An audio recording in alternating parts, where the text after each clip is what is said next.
Why John Galsworthy's play Justice is a tragedy.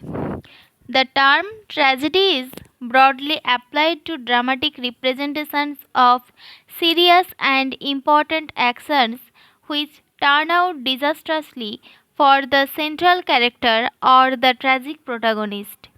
Aristotle defined tragedy as the imitation of an action that is serious and also having magnitude, complete in itself, incorporating incidents arousing pity and fear, wherewith to accomplish the catharsis of such emotions. In Greek as well as Shakespearean tragedies, we find tragic incidents showing suffering and defeat. But these do not leave us depressed. We feel relieved and even exulted. According to Aristotle, a tragic hero will evoke pity and fear if he is neither thoroughly good nor thoroughly bad, but one who is good with a tragic flaw in his character. The hero is not an ordinary man, and this is why the tragic situation and the tragic flaw in his character evoke so much pity and terror.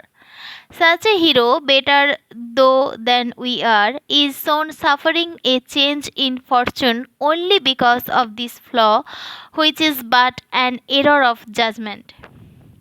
But in modern tragedies, the tragic heroes are ordinary mortals like ourselves, not like Hamlets and Othellos and Macbeths.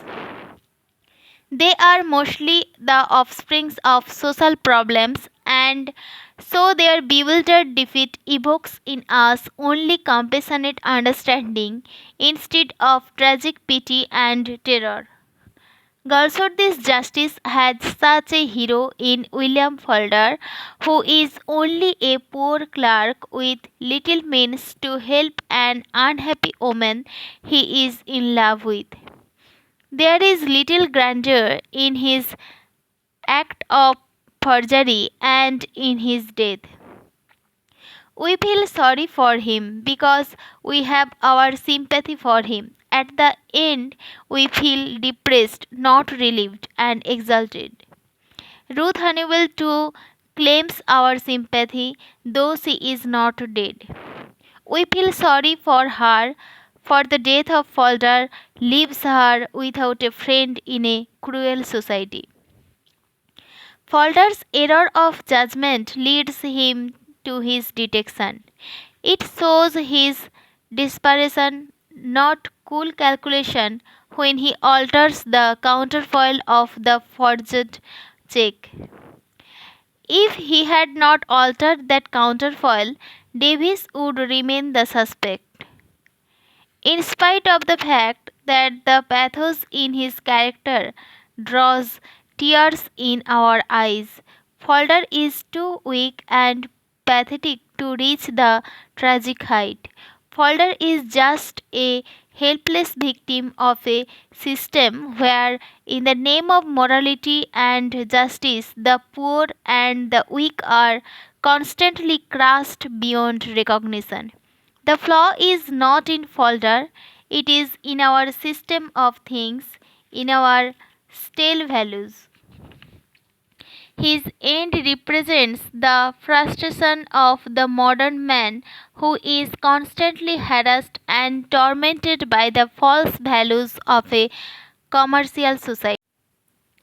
Now one really has reason to wonder what makes Galsworthy call justice a tragedy when it does not quite conform to the Aristotelian definition or Shakespearean practices in the genre. Galsworthy's principal concern seems to be the problems of modern society, and so his characters are made to represent certain ideas. Obviously, such characters do not have any scope to grow, nor the situations developed to help them grow.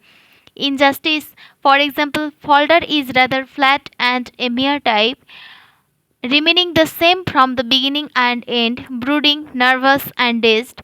But that is only natural because Falder is born in a society where Macbeths and Othellos do not fit in. So, the Aristotelian definition or Shakespearean attitude to heroes in tragedy loses its relevance for Galsworthy.